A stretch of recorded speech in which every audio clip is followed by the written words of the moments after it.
Olá, seja bem-vindo a mais um Alepa Entrevista em Destaque, o seu programa de entrevistas aqui da 101.5 FM, também do YouTube e da TV Alepa. E hoje, quinta-feira, Gabriel, em pleno ano de 2026, a nossa pauta é uma pauta que persiste desde o fim do Brasil colônia. A gente vai falar do combate ao trabalho escravo. E para bater um papo com a gente, estamos recebendo a doutora Valena Jacó, ela que é professora de Direito e diretora-geral do Instituto de Ciências Jurídicas. Nossa convidada também é mestre e doutora em Direito e atua como coordenadora da Clínica de Combate ao Trabalho Escravo da UFPA, liderando pesquisas e ações voltadas à responsabilidade civil, danos extrapatrimoniais e à erradicação do trabalho escravo contemporâneo. Doutora Valena, seja muito bem-vinda, um bom dia. Bom dia, agradeço demais pelo convite. É minha primeira vez aqui na rádio, em que pese eu tenha já sido servidora dessa casa, né, há mais de 2 décadas atrás, logo quando me formei. E desejo um bom dia a todos os ouvintes, a todas as ouvintes. Para bater esse papo com a gente aqui, Gabriel Oliveira, jornalista da casa. Gabriel, bom dia. Bom dia, Rafael. Bom dia também para a doutora Valena, Bom aqui dia. conosco na 101.5 FM. Doutora, queria começar a nossa entrevista com a primeira pergunta. Bom, os dados oficiais eles mostram que o Pará carrega ainda esse estigma histórico de liderar o ranking a resgates de pessoas em situações análogas à escravidão. Olhando para o nascimento da clínica lá em 2022, como o projeto da clínica da UFPA foi articulado e como tem sido a experiência de levar a assistência jurídica gratuita, não apenas para o Pará, mas também expandido para outros estados como o Amapá. Isso, bom, a Clínica de Combate ao Trabalho Escravo, ela é uma metodologia ativa, diferenciada nos cursos de direito. É uma metodologia que foi importada de origem americana, né? Todos os cursos de direitos da América Latina, eles atuam numa prática jurídica diferenciada, envolvendo os alunos da graduação e da pós-graduação, sob a supervisão de docentes, onde o objetivo é prestar uma assistência jurídica para a sociedade de forma gratuita, envolvendo temas específicos. No caso da UFPA, nós temos 4 clínicas jurídicas, todas envolvendo temas de alguma forma relacionada a questões de direitos humanos. E a Clínica de Combate ao Trabalho Escravo, ela atua para esse público, né? Para pessoas vulneráveis à escravidão contemporânea, trabalhadores e trabalhadoras no estado do Pará e no estado do Amapá, que foram resgatados ou que fugiram. A maioria dos nossos assistidos, os nossos clientes, eles são pessoas que nem chegaram a ser resgatadas, porque nós sabemos do déficit, né, que nós temos de resgates. Nossa região do Pará e do Amapá é muito de difícil acesso.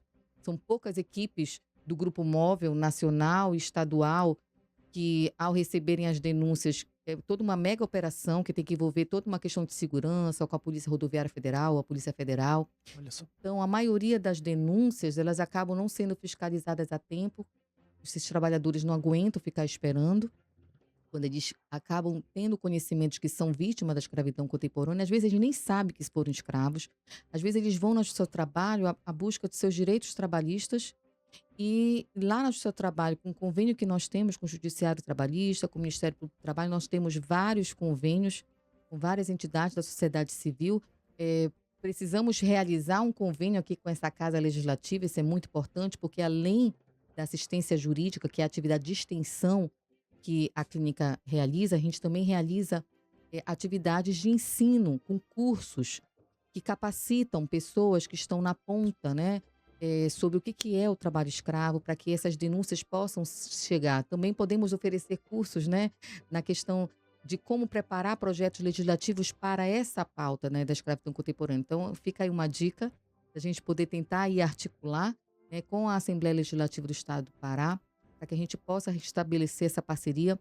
Temos um projeto de letramento racial que já tem uma parceria ativa aqui nessa casa, que é um projeto de extensão também da clínica, porque a maioria dos trabalhadores, infelizmente, que são resgatados, que são escravizados no nosso Brasil, são pessoas racializadas, são pessoas negras. Então, enquanto o racismo estrutural é relacionado com a prática da escravidão ainda nos dias atuais.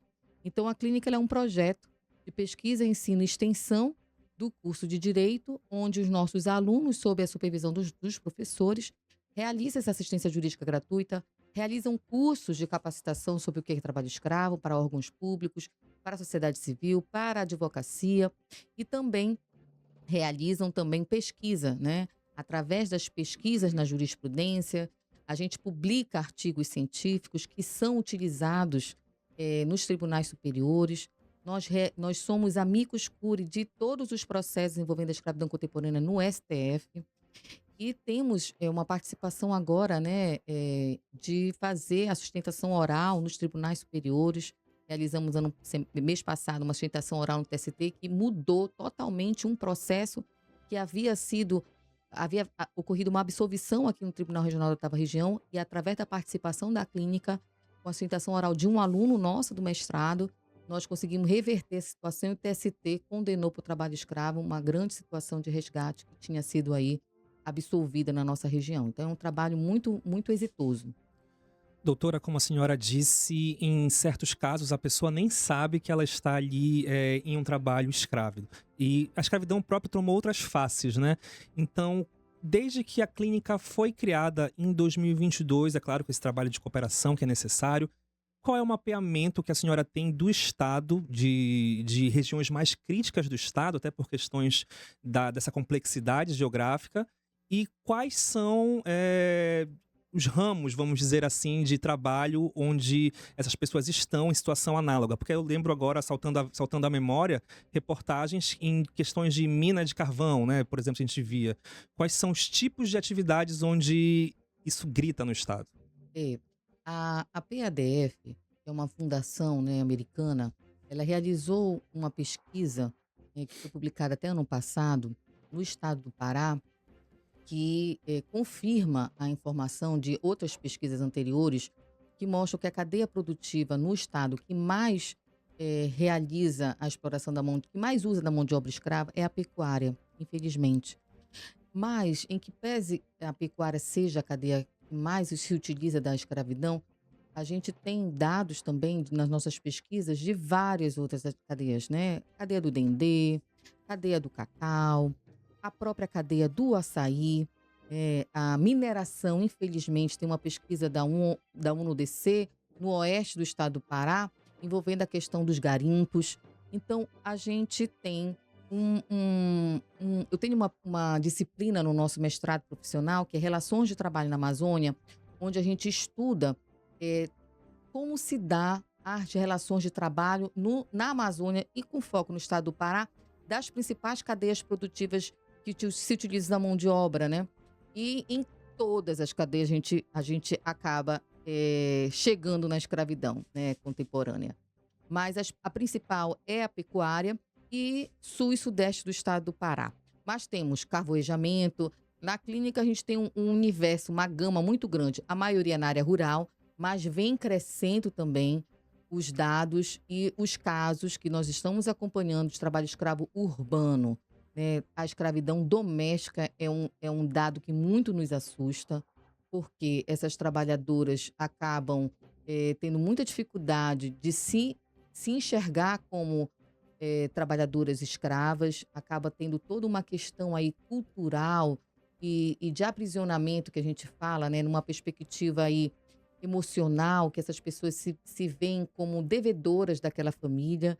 E quando se chega alguma denúncia, geralmente é dos vizinhos, e quando a gente consegue fazer que a fiscalização chegue naquela casa, a própria trabalhadora não se identifica como vítima e acaba defendendo os seus próprios empregadores. Então, tem casos que a gente denunciou, porque chegou a denúncia até a gente denúncia pode chegar pelo nosso site, por e-mail, ou pessoalmente. A clínica funciona no prédio do Instituto de Ciência Jurídica, mas muitas das vezes a gente recebe denúncia que vem mesmo pelo próprio Ministério do Trabalho, porque a gente atua em parceria com o MPT entra com a ação civil pública, a gente atua nas ações individuais trabalhistas.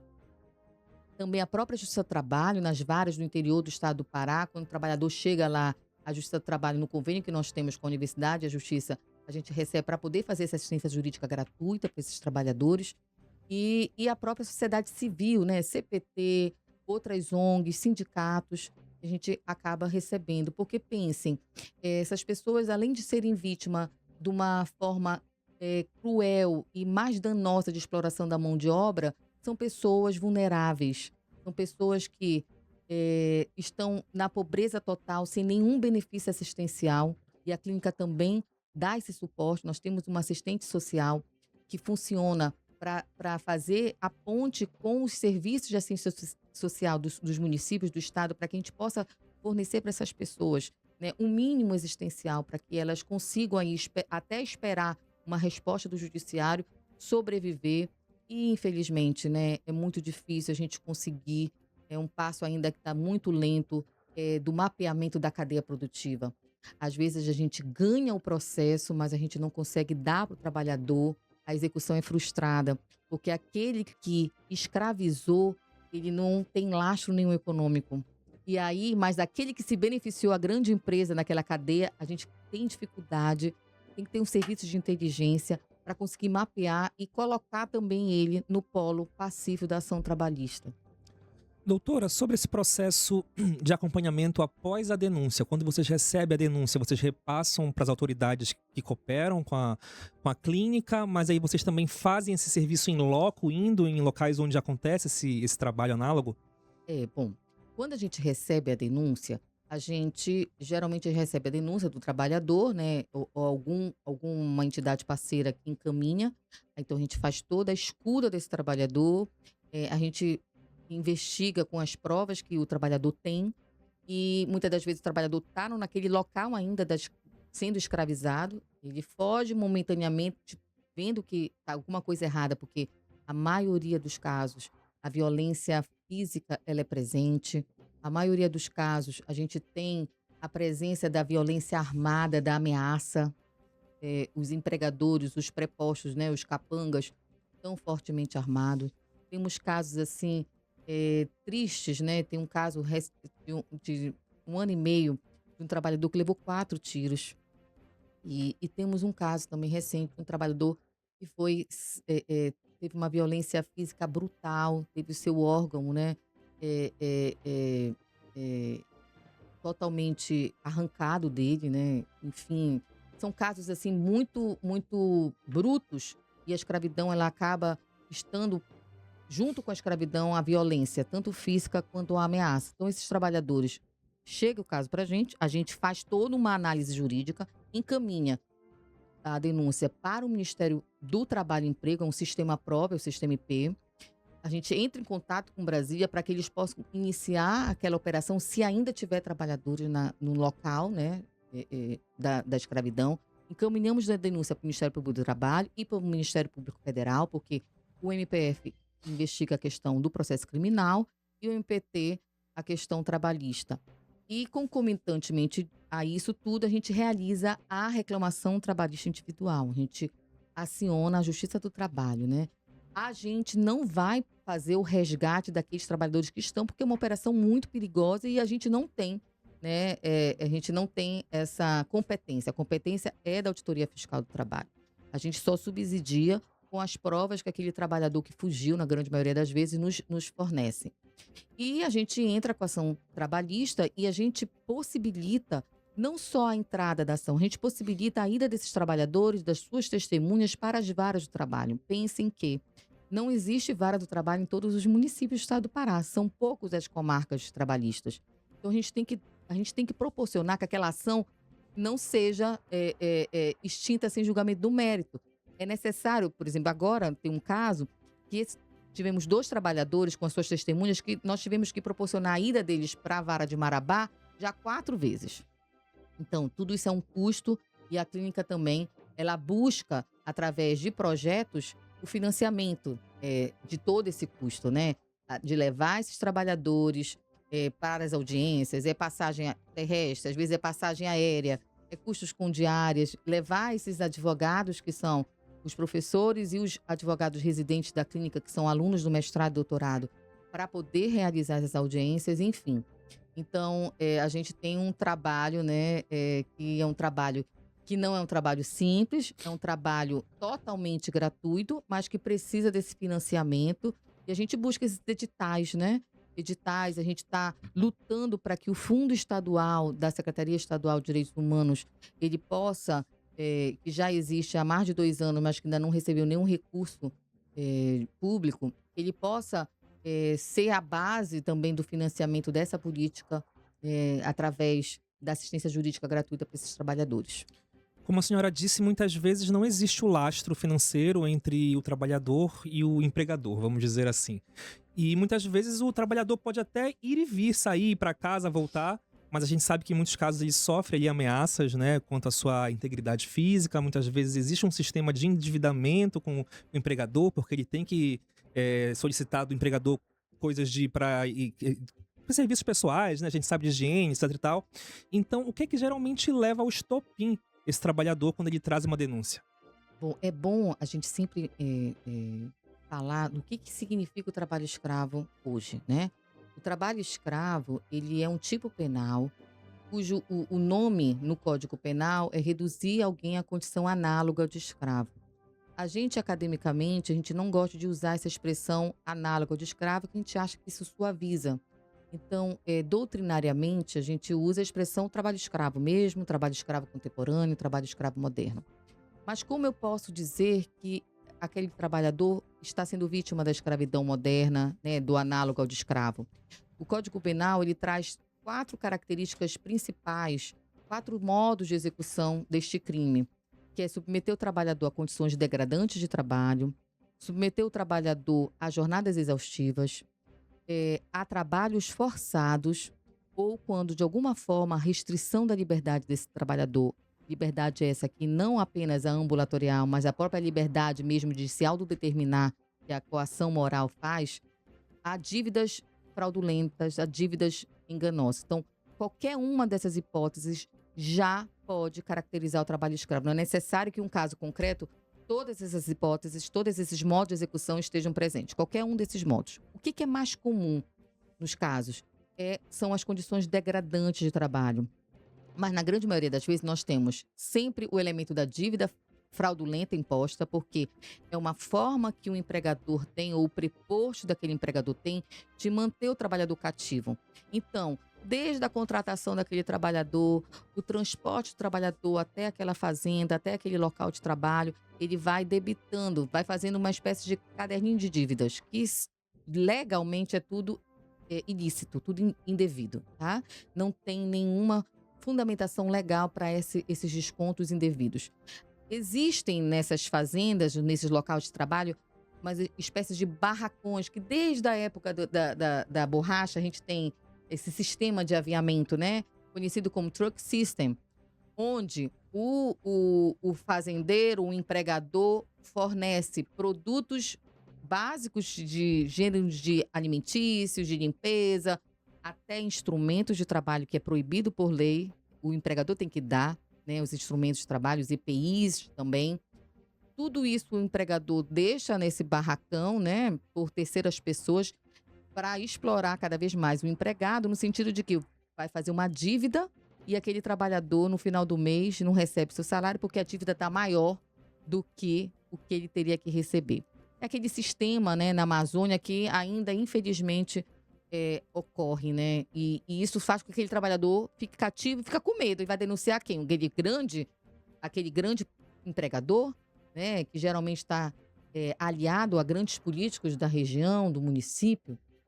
E quando eles denunciam, eles têm essa questão, como nós tivemos, né? Esse trabalhador que levou tiros, esse outro trabalhador que teve o seu órgão sexual ceifado, né? Enfim, e são outros casos de violência, de agressões físicas, de espancamentos, quando eles acabam indo reivindicar os seus direitos, né? E muitas das vezes eles fogem. Tem casos que trabalhadores percorrem horas dentro do mato para conseguir chegar em algum centro urbano mais próximo, algum povoado, para poder fazer essa denúncia. Tem muitas situações que a gente tem que fazer a retirada daquele trabalhador junto com a sociedade civil, com a CPT, para que eles possam fugir daquela região, porque eles estão ameaçados de morte. Trabalhadores assistidos nossos que entraram no programa de proteção a vítimas e testemunhas ameaçadas.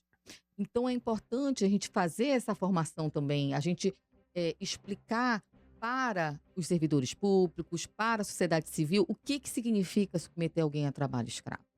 tem determinadas atividades econômicas que é muito mais fácil a gente encontrar determinado tipo de escravidão. Por exemplo, as trabalhadoras domésticas. A grande maioria das vezes, a jornada exaustiva, ela é presente nesse caso. Às vezes, a trabalhadora doméstica, ela não nem está em condições degradantes de trabalho. Ela está ali, tem um seu quarto que ela habita, na grande maioria das vezes, ela tem condições dignas de moradia. Só naqueles casos extremos que ela acaba sendo envolvida também em condições indignas de moradia. Mas ali o que é mais presente é a jornada exaustiva e o não pagamento de salários, a dívida, o falso endividamento, né? Na nossa região da Amazônia, a gente ainda tem muito presente a questão das chamadas crias de família, que são aquelas jovens que vêm do interior, que não é mais permitido a família criar, entre aspas, como se fosse da família. Não existe isso, né? Se ela vem do interior para trabalhar, ela tem que ser uma empregada regida pela CLT, pelas leis trabalhistas, ter o seu vínculo formal e só a partir de 18 anos, que não é permitido pela lei, desde a PEC, conhecida PEC das domésticas, o trabalho doméstico para menores de 18 anos. Então, cada caso a gente analisa, a gente estuda que situação é e se for verificado ou condições degradantes, ou jornada exaustiva, ou trabalho forçado, ou a restrição da locomoção, né, da liberdade da pessoa por dívida, é um caso de trabalho escravo. Doutora, dentro do mapeamento de vocês de 2022 para cá, em processos que já foram realizados, existe a reincidência por parte do empregador de depois, olha, vamos processar de novo a mesma pessoa, de novo por um outro trabalhador, mesmo já tendo sido condenado? O que acontece? É bom até a gente falar, antes da clínica de trabalho escravo existir formalmente, a gente já realizava trabalho de pesquisa e de ensino na clínica de direitos humanos, né? Então, a gente já existe há mais de uma década. Efetivamente, como clínica de trabalho escravo na assistência jurídica direta a trabalhadores, foi só a partir, né, de 2022. Inclusive, a clínica de direitos humanos, nesse trabalho de trabalho escravo, que eu pertencia à clínica de direitos humanos, antes de fundar a clínica de trabalho escravo, nós oferecemos o amicus curiae no caso da Corte Interamericana, onde o Brasil foi condenado pela primeira vez. Nós tivemos uma condenação envolvendo a questão do trabalho escravo na Corte, que foi o caso da Fazenda Brasil Verde. E a clínica foi a única entidade no Brasil que ofereceu um amicus curiae nesse caso, a Clínica de Direitos Humanos, que depois, né, nós acabamos criando a Clínica de Trabalho Escravo para ficar apenas com a questão da escravidão contemporânea como um viés, né, uma afronta aos direitos humanos. Bom, e o que a gente vem percebendo, né, nos casos? É muito comum a gente ter a reincidência do trabalhador. Infelizmente, o Estado ele não tem uma política de permanência desse trabalhador, que a maioria deles são trabalhadores rurais, de dar esse trabalho. Não há reforma agrária no nosso Estado, né? Não há reforma agrária no nosso país. Então, esse trabalhador, ele que foi resgatado, ou que ele fugiu da escravidão, quando a gente consegue, né, minimamente dar os seus direitos trabalhistas numa ação que geralmente dura 1 ano e meio, 2 anos e meio, esse trabalhador, nesse período, às vezes, ele volta a ser vítima da escravidão por outro empregador, né? Mas temos casos, sim, de empregadores conhecidos que, em razão da deficiência do Estado nesse controle, né, de realizar a fiscalização desses empregadores, continuam, sim, escravizando outros trabalhadores. Há uma deficiência que a gente entende que vai diminuir a partir de agora com a nomeação dos novos auditores fiscais do trabalho. Houve um concurso, né, neste governo atual, federal, e que foram nomeados. Então, a gente acredita, eu acho que foram mais de 60 auditores fiscais que vieram para o Estado do Pará, mas nós sabemos que a realidade do Estado do Pará é uma realidade, né, geograficamente, né, que vale mais de um país na Europa. Então, assim, e pela própria dificuldade de fiscalização em razão da floresta, né, nas nossas florestas, na área rural, é muito difícil. A gente ir de Marabá para São Félix, a gente demora quantas horas no ônibus? Então, ou seja, e tem locais que é tão de difícil acesso que só tu consegues entrar naquela fazenda via aérea. E cadê a estrutura para a Auditoria Fiscal do Trabalho conseguir entrar naquela fazenda via aérea? Então, tudo isso há uma dificuldade. Mas sim, há sim casos de reincidência, e isso a gente atribui há uma deficiência do Estado, também no que diz respeito um incremento maior, né, financeiro para o Ministério do Trabalho e Emprego, para que essas ações, principalmente na Amazônia, elas possam ser mais efetivas. Doutora, recentemente saiu na mídia um- uma notícia de um casal de senhores idosos que foi encontrado em uma fazenda, não me lembro agora o estado, mas é da região central do Brasil.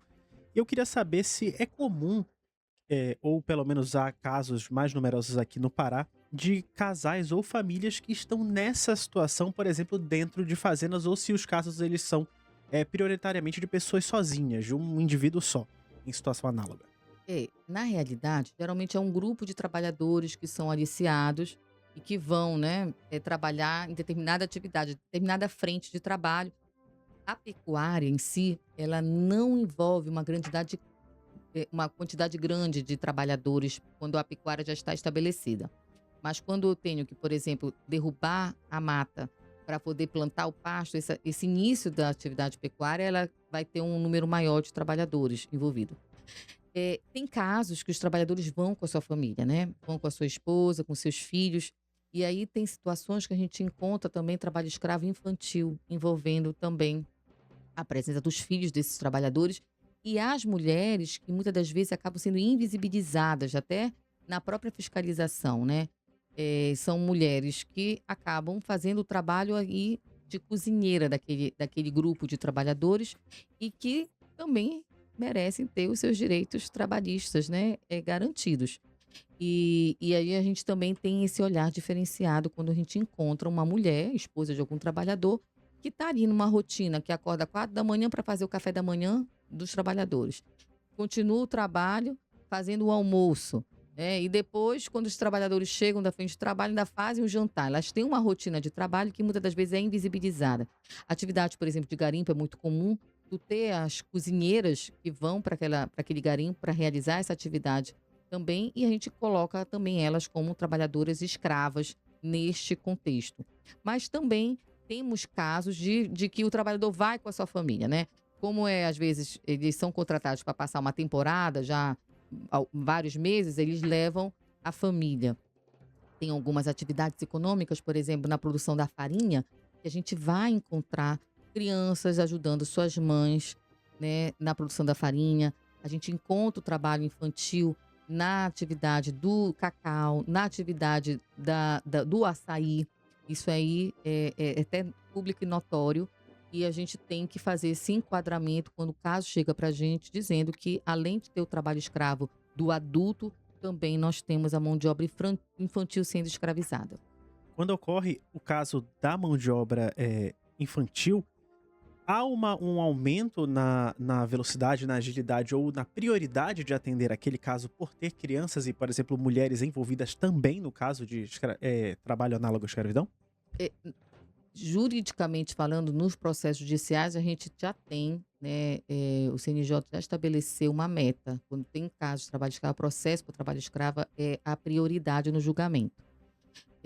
O trabalho infantil, de uma forma geral, dependendo da atividade, ele é enquadrado uma das piores formas de escravidão, né? De trabalho, enfim. E o trabalho infantil escravo sempre é uma forma muito letal, né? Porque o trabalho infantil já é algo, né, rechaçado na doutrina e na jurisprudência brasileira e nos tratados internacionais, quanto mais o trabalho escravo. Mas, assim, é isso que eu digo. Infelizmente, a gente reivindica um aumento no número, né, de grupos móveis para a região da Amazônia. Há um déficit muito grande. A gente tem casos que a gente encaminhou para o Ministério do Trabalho e Emprego de setembro, de agosto, e não é por falha, é por falta mesmo de estrutura. Porque para você fazer a operação, você precisa ter passagens aéreas diárias para servidores.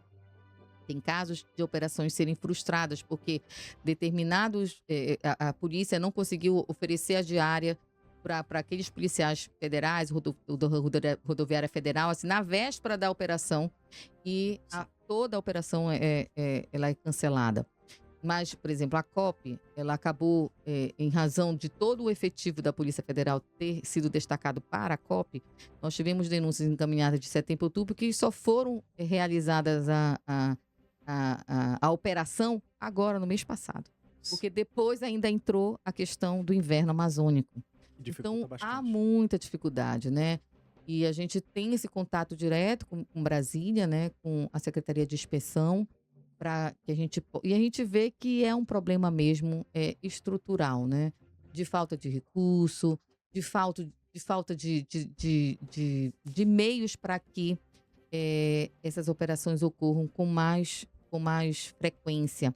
E a própria região, a nossa região, dificulta muito. Porque uma operação que tu faz lá no Sudeste, que em um dia tu já chega no empreendimento, aqui tu vai demorar, né, dias para poder chegar. Então, tudo isso dificulta e atrasa. Por conta das nossas questões geográficas, até me veio uma questão, porque nós temos muitos grupamentos militares, né? Por exemplo, Exército, Marinha, que atuam muito aqui na Amazônia.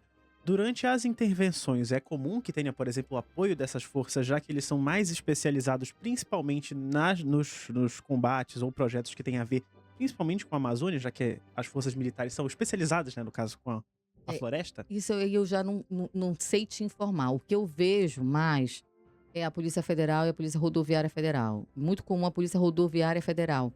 Mas eu não sei se nos casos de garimpo, se eu não estou enganada, em caso de garimpo eles usam a estrutura também das Forças Armadas, até pela questão mesmo da ida, né?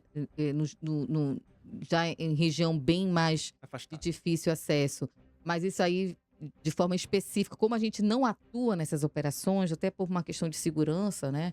A gente não vai para as operações de resgate, a gente não tem essa. Mas a clínica já até participou de algumas operações junto com o Ministério Público do Trabalho, pela dificuldade de se ter a Defensoria Pública da União. Nós não temos também muitos defensores públicos da União, e a Defensoria Pública da União ela acaba não atuando, né, nessa questão trabalhista. Existe um núcleo em Brasília que atua, mas para dar conta de todo o Estado brasileiro, né, no Estado do Pará. Então, por isso que a clínica ela vem aí para tentar aí, minimizar a dificuldade, a necessidade dessa assistência jurídica. A Defensoria Pública do Estado ela não atua na área trabalhista, teria que ser a Defensoria Pública da União, mas também por ter poucos defensores públicos da União, a maioria, os casos que a Defensoria Pública da União aqui no estado do Pará, no Amapá, atua mais na questão mesmo previdenciária. Olha só. Doutora, existem casos com povos originários, quilombolas ou indígenas dentro desse contexto? Sim, né, é muito comum a gente ter casos envolvendo quilombolas. E agora até a gente vai ter um contato mais próximo, curso de Direito, que nós vamos ter a primeira turma no curso. Nosso curso de Direito é centenário, né? É um curso que existe desde 1909. E é a primeira vez que o curso de Direito da UFPA vai ter uma turma para assentados, quilombolas, né, filhos, né, da reforma agrária, que é o Pronera. Vamos começar, está no processo seletivo agora, domingo agora vai ser a redação, a prova de redação para eles, e a gente vai ter um contato muito maior. Mas é comum na área do Nordeste do estado do Pará a gente ter muitos trabalhadores que são resgatados, que são de quilombos, né, com determinadas atividades. A cadeia produtiva do Dendê é muito comum a gente acabar tendo. Eu tenho muito interesse de realizar pesquisa a nível de mestrado e doutorado, que eu sou professora, né, do mestrado e doutorado, envolvendo a questão de povos indígenas. A gente não tem dados oficiais de resgate de indígenas no estado do Pará. A gente vai ter no Mato Grosso do Sul, mas isso a gente entende que os números oficiais que nós temos de resgate, eles não traduzem a realidade da escravidão contemporânea. Por quê? Porque esses números só entram nos dados oficiais do Ministério do Trabalho e Emprego nos casos de resgate. E aqueles casos que não houveram resgate? Na maioria dos nossos assistidos não foram resgatados. Eles denunciam uma escravidão e aí, a partir daí, que o Ministério do Trabalho e Emprego vai e resgata, né, quando consegue resgatar os que ficaram. Mas tem situações que o trabalhador foge, ele e os seus colegas de trabalho, e que não tem outros trabalhadores. E esses trabalhadores, mesmo a gente entrando com ações na Justiça do Trabalho, eles não entram nos dados oficiais do Ministério do Trabalho e Emprego. E não entram aí na chamada lista suja. A lista suja do trabalho escravo é apenas nos casos, como ela é uma norma, né, administrativa do Ministério do Trabalho e Emprego, ela só entra nos casos de resgate de trabalhadores e aí e os empregadores acabam tendo toda a ampla defesa contratual no processo administrativo do Ministério do Trabalho e Emprego. Os empregadores condenados judicialmente, tanto na esfera criminal quanto na trabalhista, eles não vão para a lista suja de trabalho escravo. Então, são dados que a gente acaba tendo esses dados oficiais não são a realidade do nosso estado do Pará, não são a realidade do Brasil. Por isso que o Pará, se vocês forem ver, nos últimos dados, o Pará não está mais nos primeiros lugares no ranking de trabalhadores resgatados. Por quê? Vem diminuindo muito o resgate no estado do Pará pela dificuldade mesmo de infraestrutura, de pessoal. E é mais fácil do resgatar no centro-oeste e no sudeste do que no norte. O Pará continua no ranking do universo total de trabalhadores que foram resgatados na última década. Mas nos últimos anos, não. Mas não quer dizer que o Pará não continue escravizando. Infelizmente, continua. Mas o que está acontecendo é um silenciamento dos dados. Então, a gente também vem estudando na clínica qual uma possibilidade da gente poder ampliar essa lista suja para casos judiciais.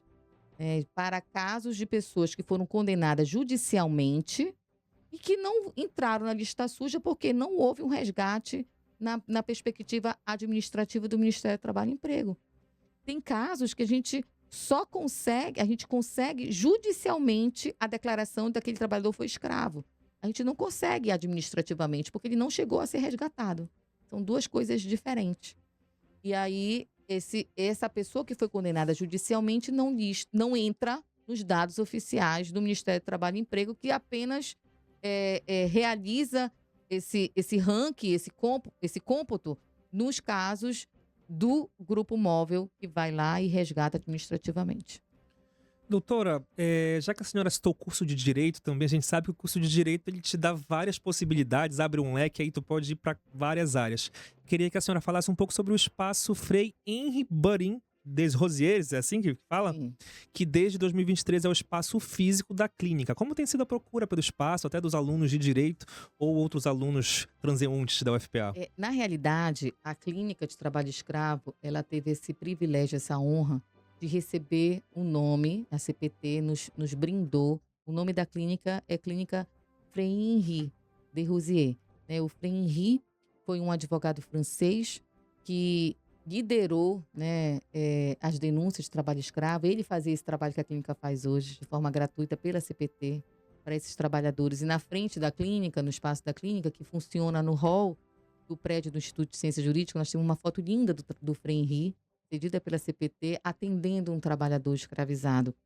Então, esse espaço é o espaço onde funciona a clínica, né? A gente fala que, atualmente, para vocês terem uma ideia, a gente abriu um edital do nosso grupo de pesquisa. A clínica tem um grupo de pesquisa que se reúne uma vez por mês e o edital foi super concorrido. Abrimos umas vagas que o grupo vai anualmente, né? Os alunos se formam, eles saem do grupo, abrem vagas. Tivemos mais de 70 inscritos. Então, um grupo se reúne mensalmente, onde a gente debate temas envolvendo a escravidão. A gente mobiliza os alunos para escreverem artigos científicos. Vamos ter agora um grande encontro, um encontro nacional em agosto, de 10 a 14 de agosto, que é o EPED de Pesquisas Empíricas, onde a clínica ofereceu um GT, um grupo de trabalho.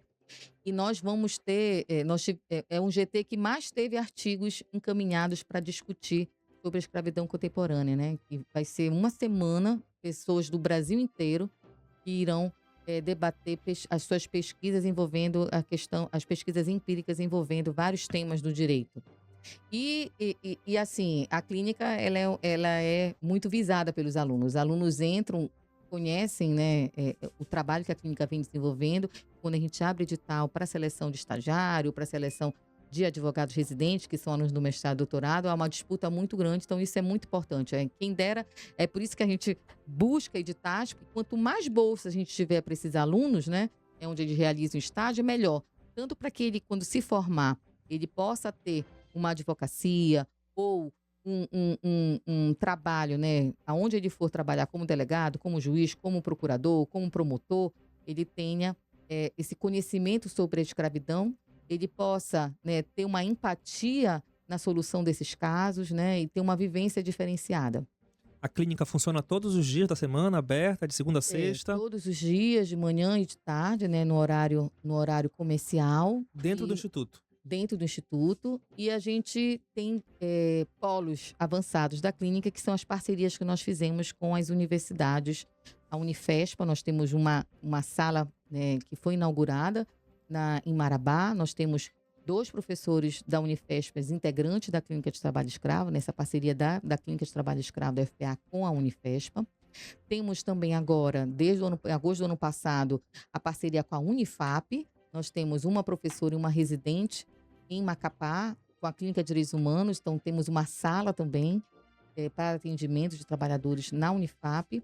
E estamos iniciando a parceria com a UFOPA, num edital que a UNODC fez. Foi criada agora recentemente a Clínica de Trabalho Escravo da UFOPA, em parceria com a Clínica de Trabalho Escravo da UFPA. Porque como a nossa dimensão continental no estado do Pará é grande, a gente também quer fazer com que esse processo de formação de alunos e para a advocacia popular se prolifere, a gente tem que ampliar, né? E isso diminui os custos, né? Ao invés de eu ter que comprar passagem para que um residente ou um professor vá fazer audiência lá na região do oeste do estado ou no Amapá, eu já estou formando esses professores, esses alunos nessa região, e a gente fica à distância, hibridamente, né, dando todo esse suporte, e aquele professor ou aquele residente vai para a audiência em loco. E as denúncias podem ser feitas em qualquer um desses polos, doutora? Pode ser feita no Instagram da clínica, o Instagram da clínica CCTE, UFPA. No site da clínica tem uma aba só para denúncias,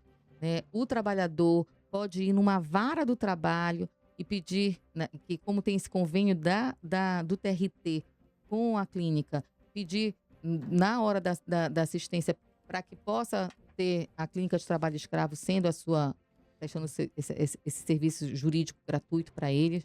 A CPT também nos encaminha, a Só Direito nos encaminha, e outras entidades, sindicatos de trabalhadores rurais em São Félix do Xingu. Então a gente tem ampliado, a própria OAB, nós temos ampliado esse convênio, essas parcerias. Aqui dentro do campus da UFPA de Belém, como funciona, assim, vamos dizer assim, um balanço dessas denúncias? É mais de casos da capital, aqui da região metropolitana, ou acontece de o próprio trabalhador muitas vezes vir do interior? É muito difícil o trabalhador que está sem dinheiro, sem nada, o trabalhador vir ao campus, né? A maioria das vezes a gente traz o trabalhador quando a situação é uma audiência. Às vezes tem casos aqui no Nordeste do estado do Pará, por exemplo, Acará. Às vezes a audiência, às vezes o trabalhador mora no Acará, mas a audiência foi em Ananindeua, a audiência foi em Santa Isabel. Aí a gente já traz ele para a clínica, a gente atende aquele trabalhador. Tivemos um caso recente de um trabalhador da Venezuela, né, que ele era um indígena que a gente tem uma parceria com a Caritas, ele, né, a Polícia Rodoviária Federal encaminhou esse indígena para a Caritas e a Caritas contou com apoio. Esse indígena foi para a clínica. Então a gente acaba levando os trabalhadores para fazer um atendimento quando eles estão por perto, né? Mas a grande maioria das vezes as denúncias nos chegam, a gente faz o atendimento por videoconferência. A gente tem uma sala na clínica própria para fazer esse atendimento, e aí a gente conta com esses parceiros para que eles possam servir, né? Até porque esses trabalhadores não têm acesso à internet, seus celulares são difíceis da comunicação, muitas das vezes eles não conseguem nem acessar. Teve um caso agora, curiosamente, eu estava num congresso de direito sindical em Belo Horizonte, e um assistido nosso tinha uma audiência e estava tudo certo, ele estava em Castanhal. Então, os advogados iam para Castanhal, e quando eles entraram em contato com o trabalhador na segunda-feira, olha, nós vamos fazer audiência em tal lugar, o trabalhador disse, eu já estou em BH, em outro indígena. E eu peguei um dinheiro que eu tinha na minha Bolsa Família, consegui a passagem, que eu tenho uns parentes que estão em BH, quero ver se eu consigo emprego, que ele não estava conseguindo emprego aqui no Pará. E aí, como eu estava em BH, eu acabei fazendo audiência com ele lá em Belo Horizonte, porque ele não conseguiu fazer pelo celular dele. Como eu estava lá, ele acabou indo no local do congresso. Então, essa é uma grande dificuldade de acesso à tecnologia, desses trabalhadores, e a gente sempre faz com que o advogado esteja presente perto do trabalhador, porque uma coisa é você estar fazendo audiência virtual com alguém que entende, Mas uma coisa é você estar com o seu advogado ao lado, né? Queria que a senhora falasse um pouco sobre a COP30, se houve alguma atuação por parte da clínica, como é que foi e qual o balanço que a senhora faz do evento e esse pós. A gente evoluiu, como é que foi? Bom, a gente participou da COP30, tivemos, inclusive, através da própria Universidade Federal do Pará, lá na ala, né, azul da COP30, tivemos várias participações na ala verde da COP30, né, dando oficinas, dando palestras, realizamos um evento, um grande evento com a participação até de um membro da ONU, por videoconferência, que ele não pôde estar presente. A gente viu a COP30 de forma muito positiva para que todos os problemas que o aquecimento global ele vem ocasionando na Amazônia, problemas esses com efeito social, que o trabalho escravo, nada mais é do que, né, são trabalhadores que não conseguem, né, acesso a uma forma digna de sustento das suas famílias, não têm direito a produzir na própria terra, eles acabam sendo, né, explorados da forma mais vil de exploração da mão de obra, onde a própria dignidade dele ela é vilipendiada, né, pelo Estado, né, por esses empregadores e pelo próprio Estado, que o Estado brasileiro não poderia permitir isso, por isso que ele foi condenado no sistema interamericano, na Corte Interamericana. E esses trabalhadores acabam sendo usados para quê? Para devastar a floresta. As atividades que eles realizam são atividades, infelizmente, nocivas para a própria floresta e muitas das vezes as atividades elas acabam aumentando aí, né, a devastação da floresta e isso proporciona aí o aquecimento global. Então, a escravidão contemporânea está intimamente ligada à devastação da floresta amazônica, né, à poluição dessa floresta com atividades, por exemplo, como do garimpo. E agora, recentemente, eu estou com um mestrando meu que está fazendo uma pesquisa muito interessante, onde ele está investigando os créditos de carbono, que já tem denúncias aí, de créditos de carbono liberados para atividades onde foi flagrado trabalho escravo. Então, cadê essas certificadoras que estão, de fato, certificando aí, né, dando um certificado de crédito de carbono para o empregador que escraviza a mão de obra? Então, a academia ela faz esse papel, né, de pesquisa, de investigação e de denúncia. De denúncia o que tem se feito errado, né? Então, esse é um papel, eu falo que essa profissão que Deus me proporcionou, né, de poder, além de pesquisar, de denunciar através das nossas pesquisas, por meio das nossas publicações, mas também de poder contribuir prestando uma assistência jurídica digna, gratuita, de qualidade para essas pessoas que mais precisam. Porque é frustrante. Muitas das vezes a gente tem que ter muita força, sabe? De ver aquele trabalhador numa condição tão precária.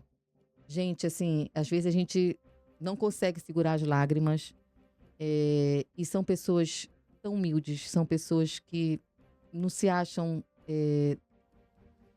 elas não se enxergam como pessoas que detêm direitos, né? Elas nem sabem que tem uma Constituição Federal que diz que a dignidade dela é a máxima que o Estado tem que proteger, que tem que assistir. E são realidades, assim, severas. Esse trabalhador que levou 4 tiros e 2 deles na cabeça, foi uma operação que a gente fez, assim, e hoje eu olho para trás e vejo, assim, que a gente correu um grande risco. O empregador fazendeiro está preso até hoje, já está há 2 anos preso. A gente recebeu essa denúncia por uma assistente social.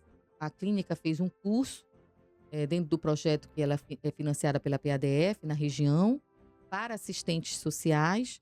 E essa assistente social, quando se deparou com esse trabalhador, chamaram ela no hospital da região e foi ouvir o trabalhador, né, para prestar que serviço de assistência social o município poderia dar. Ela falou: olha, eu fiz aquele curso, você quer trabalho escravo. Entrou em contato com a Só Direitos, que era a ONG parceira, e a Só Direitos entrou em contato com a gente. Aí a gente foi, o trabalhador tinha acabado de sair do hospital, ele tinha tentado cobrar os direitos dele, o fazendeiro descarregou toda uma arma nele e ele conseguiu fugir da fazenda. O fazendeiro achava que ele tinha morrido, né, na região, e ele conseguiu ser atendido num postinho no município onde ele estava, e desse postinho levaram ele para um município de médio porte para fazer a cirurgia na cabeça dele. E ele sobreviveu. E a gente encaminhamos a denúncia que ainda tinha trabalhadores na região, na fazenda. O Ministério do Trabalho e Emprego foi lá e resgatou esses trabalhadores, não conseguiam achar a fazenda. O trabalhador foi no carro da Polícia Federal para indicar o local. O fazendeiro, fortemente armado, né, ainda tentou ameaçar a polícia, foi preso em flagrante e acabou sendo condenado na esfera trabalhista, que nós entramos com ação trabalhista, denunciamos o Ministério Público Federal. No Ministério Público Federal a gente atua como assistente de acusação do Ministério Público Federal. Infelizmente a Justiça Federal, apesar da Justiça do Trabalho ter reconhecido trabalho escravo, ele foi condenado, já está transitado em julgado. A Justiça Criminal disse que não era trabalho escravo, a Federal. Disse que era só tentativa de homicídio e desclassificou o crime para a justiça comum. Mas o MPF recorreu para o STJ e nós conseguimos, somos como assistente de acusação, então estamos esperando o julgamento, vamos para Brasília novamente fazer essa defesa. A gente está esperando que o STJ modifique o que o TRF da primeira região manteve, que não era trabalho escravo. Então a gente tem essa situação. Na esfera administrativa, o Ministério do Trabalho e Emprego resgatou, abriu procedimento administrativo, autos de infração, está percorrendo lá, não sei se já transitou em julgado, ele vai entrar na lista suja.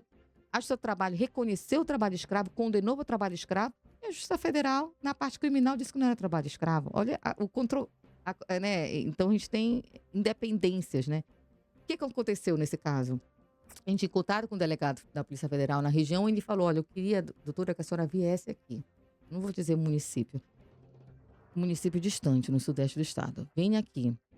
Porque esse trabalhador está correndo risco, porque o município não tem albergue, não tem um abrigamento no estado do Pará inteiro para esses trabalhadores. Ele estava numa condição, num local, um município desesperado, com medo, não sabia o que fazer, onde vai colocar esse trabalhador. Ele estava numa situação difícil. E aí o delegado chamou a gente. Quando a gente foi lá, chegamos, eu, um outro professor que é o coordenador da área criminal e a Secretaria de Direitos Humanos foi com uma técnica, a diretora da área de trabalho escravo. Nós chegamos no município, fomos falar com o trabalhador e estávamos pressionando o Estado para ver um local mais adequado para ele ficar, para sair daquela região.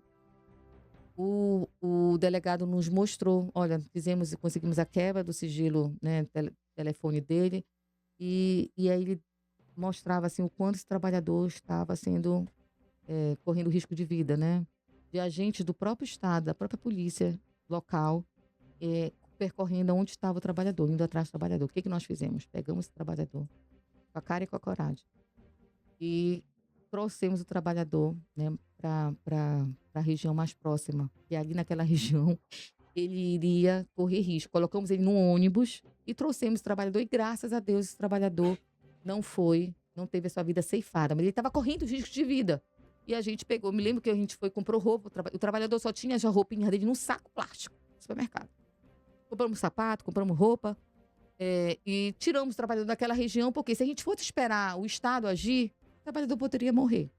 Porque tinha conversas, né? Como a gente estava como advogado, o trabalhador no inquérito, a gente que denunciou, a gente pôde ter acesso a conversas, né, dos prepostos do fazendeiro pedindo para caçarem um trabalhador naquele município. Então, assim, situações que a gente passa, hoje eu olho para trás, né, eu até brinco, meu marido até falou, você foi louca, você tem que pensar que você tem filho, você tem... mas isso é uma coisa arriscada que a gente deixa mesmo para a Auditoria Fiscal do Trabalho fazer, mas a gente foi sem nenhuma polícia, mas a gente estava entre a cruz e a espada. E o trabalhador, gente, pensem, né, conversando com esse trabalhador, a bala, eu brinco assim, se fosse eu, já estava, se eu não tivesse morrido, eu estava numa cama totalmente, né, sequelada. A bala entrou no cérebro, na cabeça dele e saiu pela boca.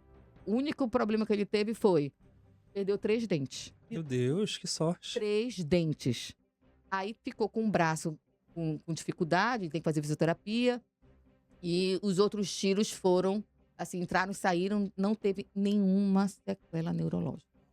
Então esse aí, né, Esse aí nasceu de novo. Nasceu de De novo, novo. doutora. Doutora, qual seria o caminho, então, para que houvesse um entendimento de todas as partes de que não tivesse brechas para que isso não fosse tipificado como um crime?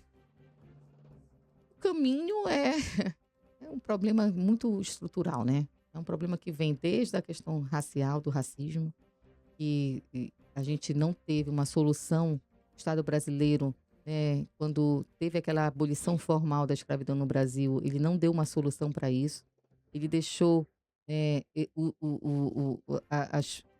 os escravos, né, antigos em situação precária, né, não deu um emprego, um trabalho. Então, por isso que a gente tem... Quem são as pessoas racializadas hoje, né?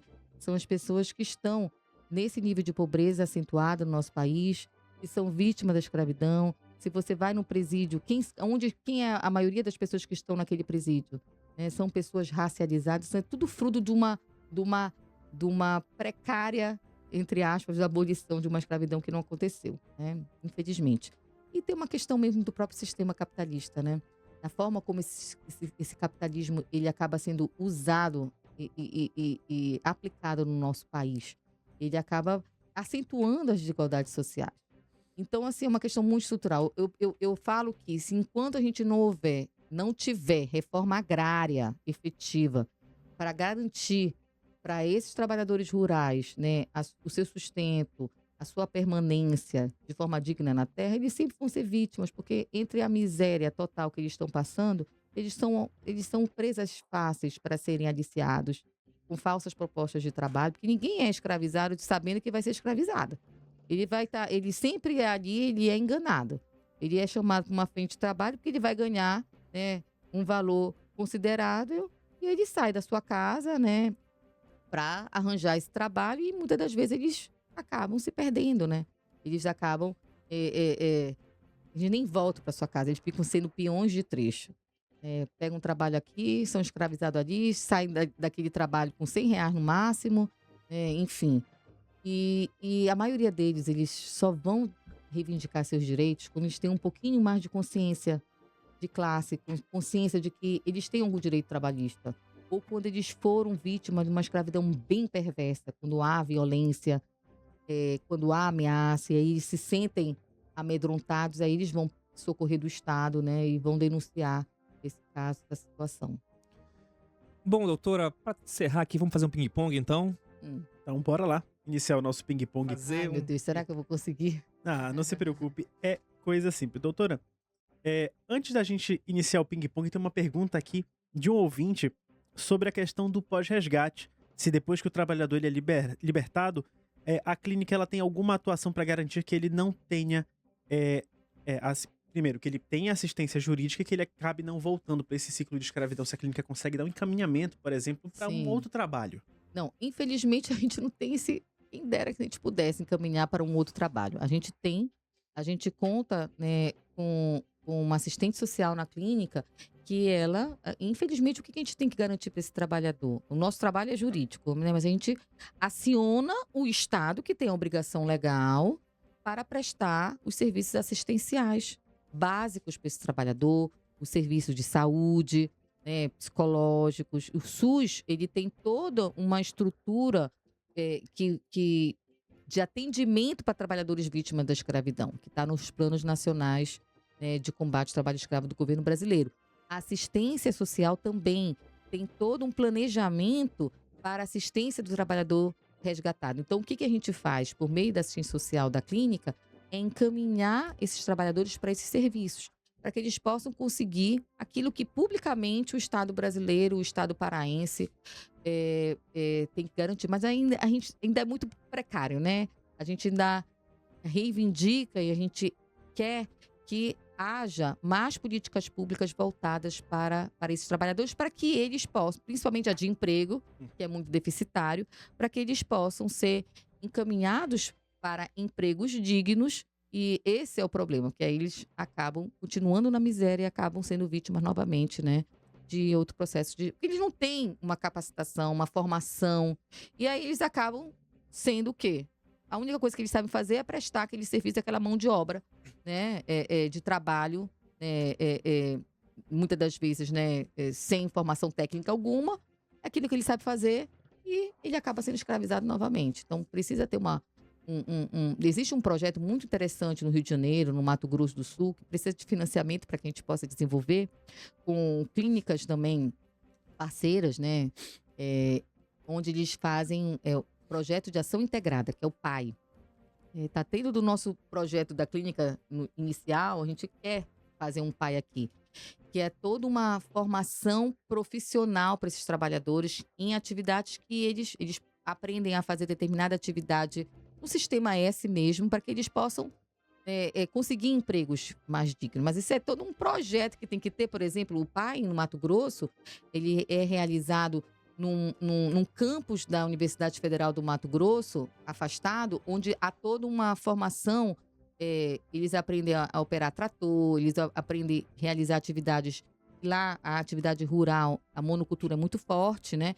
Então, eles acabam tendo cursos técnicos. Mas, para isso, por exemplo, eles ficam um mês morando numa casa que foi criada, formada.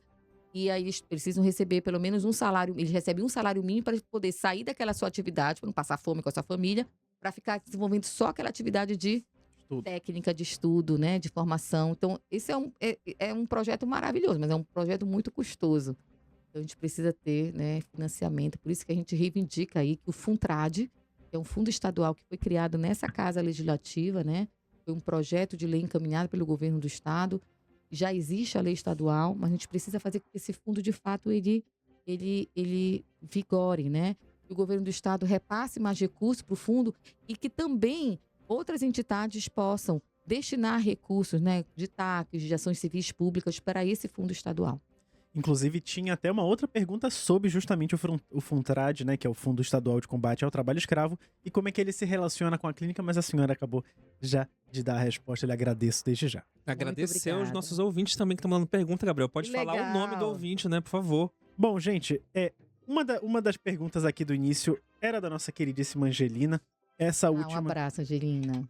Então, ela fez uma pergunta sobre o que a gente costuma associar com o trabalho escravo é apenas o que está no interior, mas também tem dados que mostram que ocorre aqui na cidade. A senhora respondeu essa pergunta Sim. um pouco antes. Eu estou com uma pesquisa, inclusive, de uma doutoranda minha, que vai defender esse ano, sobre os coletores de lixo. Olha só. Relacionado a esses trabalhadores que ficam nesses caminhões, né?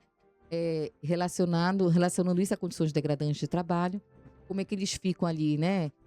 Parece morcegos pendurados. E não tem lugar para eles beberem água, não tem um posto de local para eles poderem fazer suas necessidades fisiológicas. Que isso não é característica de condições degradantes? Ela está fazendo toda essa pesquisa no doutorado e a gente já vai ter um dado, né, empírico, que é a pesquisa de campo, e científico, de que essa atividade ela pode ser caracterizada com um trabalho escravo contemporâneo. Muito obrigado. Lembrando que esse bate-papo especialíssimo com a doutora Valena fica disponível lá no nosso canal do YouTube, o TV Alepa Pará. Você pode ver, rever, mandar para quem você quiser. Doutora, vamos pro ping-pong agora, né? Ah, sim, bom. Vou falar que a primeira coisa que vier à cabeça, a senhora pode falar. Tá. Vamos lá. O combate ao trabalho escravo, ele se resume à aplicação da lei? Não apenas. A principal missão do CCTE da UFPA hoje é? Dar dignidade para trabalhadores. Qual é o maior desafio para a erradicação da escravidão contemporânea na Amazônia? Reforma agrária.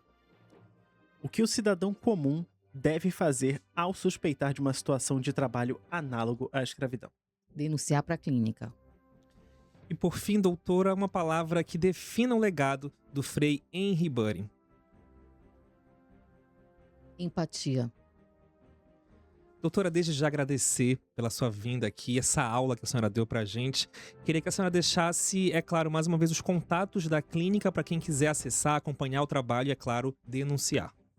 Bom, então, os contatos da clínica. O Instagram, ele acaba hoje em dia, né, sendo uma porta de acesso muito rápido.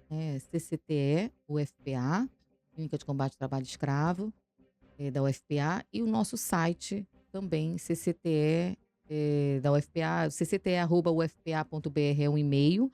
Mas no site da clínica, se você colocar no Google, Clínica de Combate ao Trabalho Escravo, ele já direciona diretamente, né, para o site, é www.ccte.ufpa.br. Tem uma aba lá para encaminhar denúncias.